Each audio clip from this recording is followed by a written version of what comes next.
అసలు మీ గురించి తెలంగాణ ప్రజలకందరికీ తెలుసు, మరి ముఖ్యంగా వరంగల్ ప్రజలకు. వరంగల్ ప్రజల్లో మీ కుటుంబం చేసిన అఘాయిత్యాల వల్ల ఎంతోమంది జీవితాలు నాశనమయ్యారు. మరి ముఖ్యంగా విద్యార్థుల జీవితాలు, హాస్టళ్ళల్లో, యూనివర్సిటీ హాస్టళ్ళల్లో ఇంకెంతోమంది మహిళలు, వాళ్ళందరి జీవితాలు కూడా మీ కుటుంబం చేసిన అఘాయిత్యం వల్ల నాశనమైన ఇవాళ మరి వరంగల్లో ఉండే గెస్ట్ హౌస్లు, వరంగల్లో ఉండే ప్రభుత్వ గెస్ట్ హౌస్లు, అదేవిధంగా మీ ఫామ్ హౌస్ల గోడలు ఈ అఘాయిత్యాలకు సాక్ష్యం.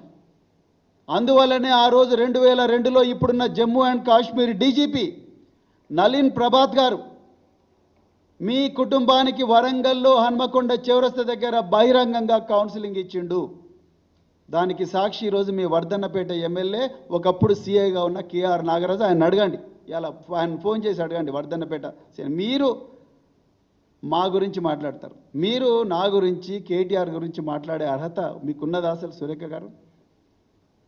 మీరు రోజు బీర్లు, బిర్యానీలు, రేవ్ పార్టీల గురించి వీడియోలు చేసే మీరు మా ఆకలితో అలమటిస్తున్నా, ప్రతిరోజు కూడా విషాహారం తిని తల్లడిల్లుతున్నా, విషాహారం తిని హాస్పిటల్ పాలైతే వైద్యం దొరకని దీనమైన స్థితిలో ఆర్తనాదాలు చేస్తున్న పిల్లలు బాధలు మీకు అర్థమవుతాయా సురేఖ గారు? ఒక మాతృమూర్తిగా మీరు మాట్లాడాల్సిన మాటలేనా ఇవి?